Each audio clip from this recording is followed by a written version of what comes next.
Welcome to the latest Soccer Down Here 1v1. I'm Jason Longshore, and last week we talked a lot about the Concacaf Champions League Final, and we got into a big discussion about why it's a big deal even with Atlanta United and the rest of Major League Soccer out of it, and that sparked a little conversation off to the side with some Parceros and Siempre United and the whole thing, so I figured, why don't we get one of the Parceros to join us and talk about Concacaf Champions League? Daniel Sandoval joins us now. What's up, Danny? Parceros, it's Parcero Danny. Jason, thank you for having me. No, thanks for hopping on. It was good to see you at the ATL Nations Cup this weekend. I know things did not go very well for your Colombian squad. You did make the playoff, though. That's good. Yeah, of course. We made it to the quarters or semis. It was a fun time. We played against a very strong UK side that had like 40 players that were all fit and under 20. But that's not here or there. We fought hard. That's all that matters. That's what you would expect. And it's for the kids. It's for the Exactly. hashtag for the kids. Hashtag for the kids always.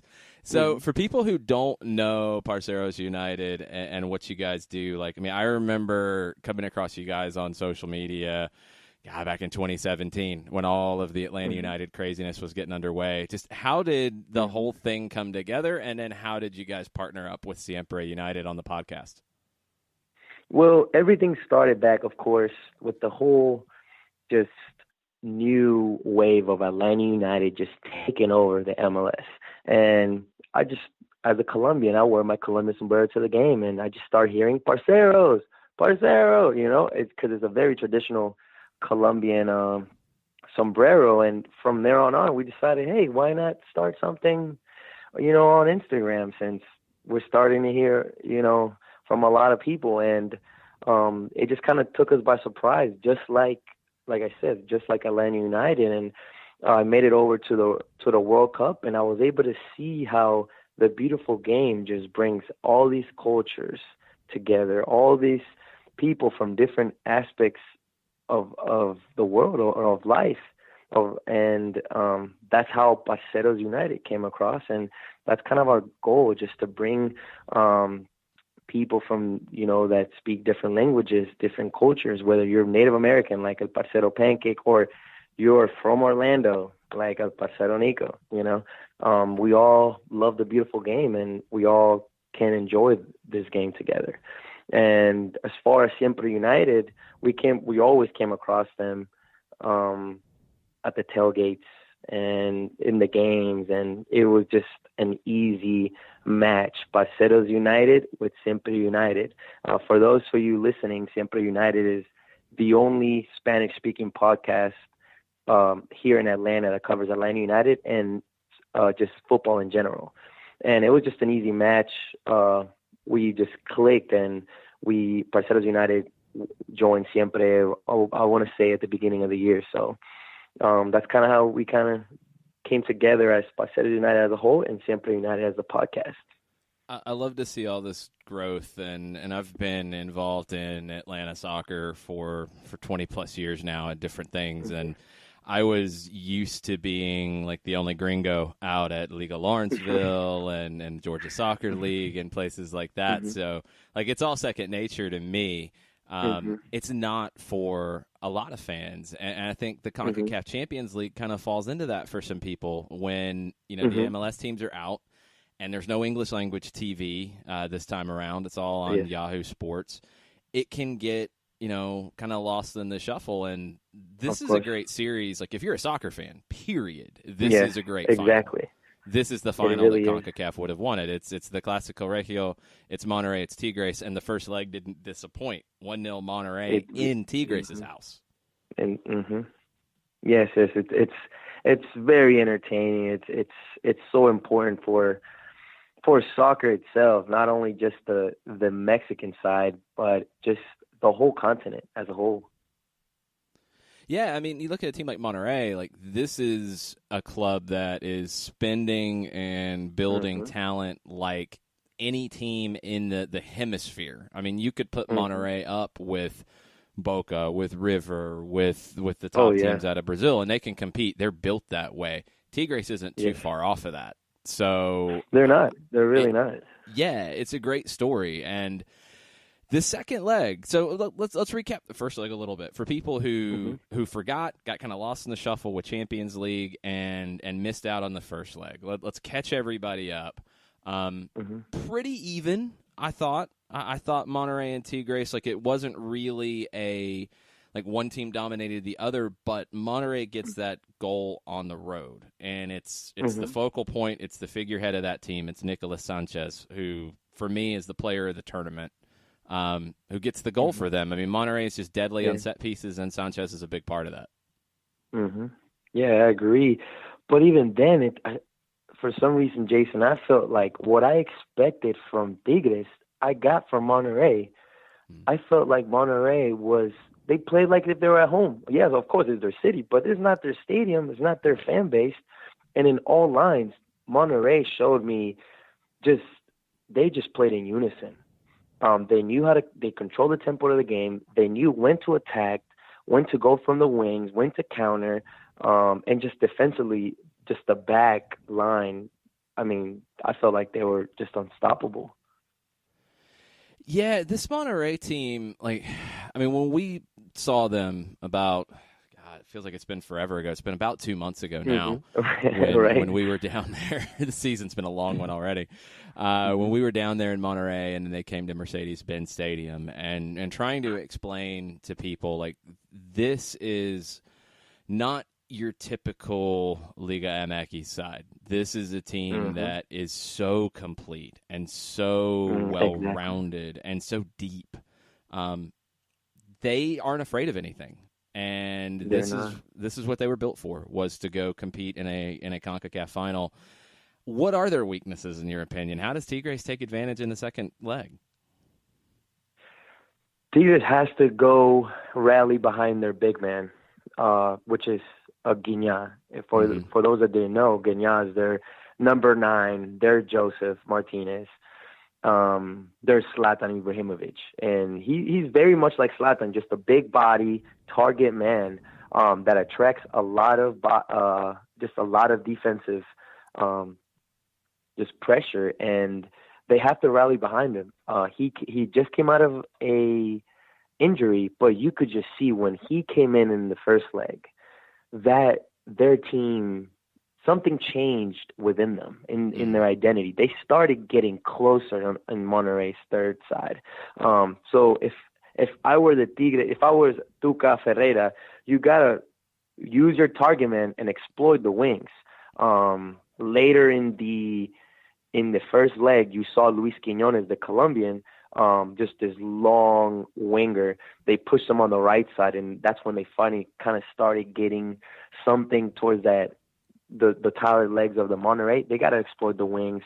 I expecting more from Vargas, the Chilean international. I felt like he did not live to the occasion, and the stars got to step up. They got to step up. They got to live to the occasion.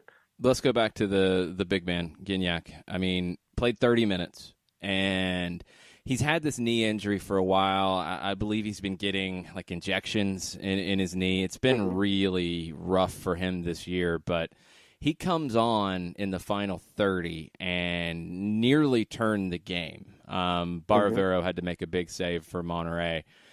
Do you start him? Like, can you start him? You have to start him. You just start him and see how long he can go. Yes, you have to start him. You saw how much he changed the Tigres kind of mindset, just the tempo, just something clicked for them. And if I were Tuca Ferreira, you have to start him. You're down 1-0. You're going into Monterrey's side. You have to throw everything in the oven. Yeah, and I think that the other good point here is, too, you do have the Liga MX playoffs coming up, and teams, are thinking about that to a degree. But Tigres has already qualified. They're in. They're not playing to get into the playoffs at this point. Guignac's played 3 times since February 23rd. You play him, and he plays as long as he can. I mean, if he can only give you 45, you start him and get 45. I'm with you. I think you have to start him because of that emotional lift you get out of it. And Gignac Exactly. And I believe Sanchez he is going to did be a give battle. Gignac did give him 90 minutes prior to the first leg. So Okay. he showed he can give us 90 minutes. So now it's okay. Now we're down against the ropes. We're going historically. Tigres plays well at the Monterrey Stadium. Like, I don't know if you remember the last final in 2017. Tigres took the championship from Monterrey. So you have to go over there. You have nothing to lose. Throw everything in the oven, and you got to strike back, because this Monterrey team, like you said, is very complete, and Tigres needs something. They gotta create something. Yeah, you've been getting Gignac back into form. So he played the 90 minutes before the first leg. He played 90 minutes on Friday when Tigres drew 1-1 with Puebla. Monterrey played Saturday. They drew 2-2 with Necaxa. Both teams saw a red card. So both teams are coming in with about the same amount of rest. The point you made that's really interesting here, the BBVA Bancomer hasn't been open that long. It opened in 2015. But in finals, in that venue, Monterrey's only won one time out of 4. I wonder if that's going to get in their head. Personally, I mean, I'm all about statistics. I have the engineering side. At this point, the way we've been talking and the way this team is built, I always joke around with the Siempre United guys, and I said it yesterday on the podcast. If this Monterrey team went to enter the lottery or like a bingo game, they would win it. Like, these guys mentally, they're built for this. They're built for these championships, and I don't see with the players of Funes Mori, with Dorlan, Aviles, Pizarro, I don't think they won't let this one get away. Unfortunately for Tigres, I think they're just mentally, they got it. I think they're built for this kind of matchups, and we saw it in the first leg. Yeah, I agree. I mean, you go out after already putting together an unbelievable roster, and you go out and you add Miguel Layún, in January. You add more pieces to make this team better. You're seeing Pizarro continue to kind of emerge and be a bigger and bigger piece. I mean, Maxi Meza he didn't even start the first leg. We're not even talking about Maxi Meza. We haven't even mentioned Meza until the fact he's a sub. So Monterrey's the favorite. They come in with the advantage. For Tigres, so I'm with you. They got to start Gignac up top. They've got to, I think, play direct, put Monterrey under pressure because of that history. You want to make them think about it. You want to add that pressure. We know how expected Monterrey is to win this. What else does Tigres have to do in your mind to win this second leg? An early goal. They need to get that early goal and put Monterrey on the heels. Whether it's on a set piece, whether it's using you have individual stars. You have Ener Valencia, the Ecuadorian international. You have the Chilean Vargas. You have to find a way to get that early goal, and I think that's key to this matchup, because if for some reason Monterrey gets one down, I honestly, in my opinion, they will make it rain. And it's something that we saw against Atlanta United over there, something that we saw against Kansas City. Sporting Kansas City. Yeah. So if Tigres has to try to get that early goal, because I'm with you. Mm-hmm. I think they have to. And I think, with Gignac, even though he's not, 100%, he's getting closer. If he gets it, I think even more importantly, I mean, you can't, focus on who's going to get this early goal, but if he gets it, exactly. then, it changes everything, because he is that. I think your comparison to Zlatan's dead on, because he gives the team that type of confidence, and you get him from the start. Tigres is not going to come in scared tomorrow night. I agree completely. So let's finish up It's tomorrow, 9:30. It's Univision Deportes with, I think, an hour and a half of pre-match coverage. You have Yahoo Sports in English. You can stream that if you want to watch it in English. If you were selling this to people who don't watch the league in Mexico, who don't know Monterrey outside of their matches with Atlanta, don't know Tigres outside of their matches in the tournament so far with Houston, how would you sell people that they need to sit down and make time and watch this? Why is it a big deal? Well, Jason, that's a great point that you bring. That's a great. But I want to say the best way I could describe El Clásico Regio is exactly what should have happened with the Argentinian Libertadores with Boca and River. Mm-hmm. We have two amazing squads, tremendous players, amazing fan bases, coming together in one city to celebrate and fight for a continental championship, all in peace for the beautiful game. If you look at the atmosphere on the first leg, I got the chills just feeling the energy from the TV. I don't know if you noticed that, Jason. It's both sides, both fan bases. It's tremendous. Yes. How they live the passion for the sport, and now you're bringing the whole city together, and you're going to tell me that it's in peace? What more can we ask for? Yeah, it's something that I think people have noticed Monterrey in this tournament. It's something that I think Monterrey as a club has worked on very hard. Like they're trying mm-hmm. to be a big global brand, and mm-hmm. they're trying to show their global class. You know, it was something mm-hmm. that they did here at Mercedes-Benz, where they did the locker room picture, cleaned everything mm-hmm. up, and wrote a nice message on the board. They did the same in Kansas City. That type mm-hmm. of stuff, like. I think the comparison to Buenos Aires and River Boca, yeah. I mean, this is CONCACAF's River and Boca. Mm-hmm. It really is. And like you said, they're trying to build that brand. We're rivals, not enemies. And that's something yes. that we have to respect in the football world. It's cool to see that growing, and it's cool to see, I think, the Mexican clubs and CONCACAF as a whole build a bigger brand in the U.S. Like, I still think this is something that either CONCACAF's going to need to figure out how to make it happen, mm-hmm. or a English language broadcaster is going to have to invest to grow it, because mm-hmm. I agree. If you saw the opening to that game, the first leg at Tigres, the fireworks, the streamers, the confetti, all of it, and you weren't, on the edge of your seat, you didn't have goosebumps, mm-hmm. you don't love this game like we do, Like mm-hmm. it was that special, and you put that in English for a random fan to stumble across who might not know it, they're going to stop and they're going to watch that. Yeah. It was and not only, and not just the aspect of what's surrounding the game, that the actual teams, the players, the style of football, those are two teams that like to play with the ball. Those are two exciting teams with high caliber players that should be playing in Europe. But these Mexican teams are putting the money down to keep them here in this continent, in North America.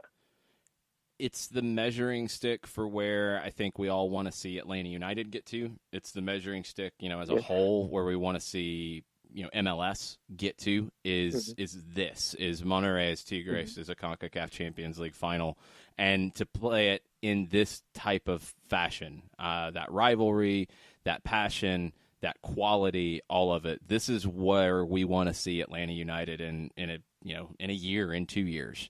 It's not easy to get there, but this is your measuring stick. So if you're new to it, tomorrow, take that time, 9:30. You will be entertained in the second leg. It's close. It's going to be very, very fun to watch from the BBVA Bancomer in Monterrey. Anything else, Donnie? Is there anything else we didn't hit? No, I think we touch upon anything. You don't want to miss this Clásico Regio. I think even the Mexican fans that are apart from Monterrey are really excited. We see it all in our YouTube comments. This is a win as a whole for the football culture, for the football atmosphere, and you guys don't want to miss it. Yeah, it's two teams that play good soccer in a good rivalry match. You guys are doing another reaction video, if I'm not mistaken? Yes, correct. If everything goes as planned, we'll be able to complete another reaction video. From the first leg, I think we had over 10,000 views, a lot of over 100 comments. They were all, Mexican fans. You always have your trolls here and there, but honestly, like 95% of the comments were Monterrey and Tigres fans surprised that they're surprised that their teams are even getting attention outside of their region. And I think they see it as a way, as opportunity to showcase not only to the world, but to even the Mexicans that they're two big teams. They belong. Tigres and Monterrey belong in the greats, right next to the Chivas and the Americas of the Mexican world. Yeah, your Chivas fans, your Mexico City fans of America and Cruz Azul and Pumas, they might not admit it, but they're going to be watching this. They're going to be into this one because it's that big of a game. It's going to be a blast. For sure. Well, hey, man, thank you so much for taking the time today to inform everybody about what they're going to watch tomorrow night. Let's get back together next week and recap everything for the people who miss it and just kind of wrap it all up in what CONCACAF Champions League 2019 was all about. We'll be back with another 1v1 on the SDH Network very, very soon. Thanks for listening.